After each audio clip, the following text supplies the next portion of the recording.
আসসালামু আলাইকুম, welcome to my electrical সার্ভিসের পক্ষ থেকে শুভেচ্ছা অভিনন্দন। আমি আপনাদের দেখাবো একটি রাইস কুকার, কারেন্টের চলে না এবং ভাত হয় না, অটো সুইচটা কাজ করে না, কয়েল বাকিয়ে গেছে।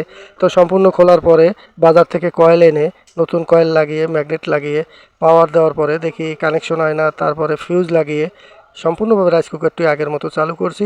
আপনারা ভিডিওটি না টেনে শেষ পর্যন্ত দেখতে থাকুন এবং চ্যানেলটিকে সাবস্ক্রাইব, লাইক, কমেন্ট করুন, যাতে সামনে আরও নতুন নতুন ভিডিও দেখাতে পারি। আর আপনার এই ভিডিও মনোযোগ সহকারে দেখলে অনেক কিছুই শিখতে পারবেন, জানতে পারবেন। বাসায় নষ্ট থাকা রাইস কুকারটি আপনি ঘরে বসে নিজেই ঠিক করতে পারবেন।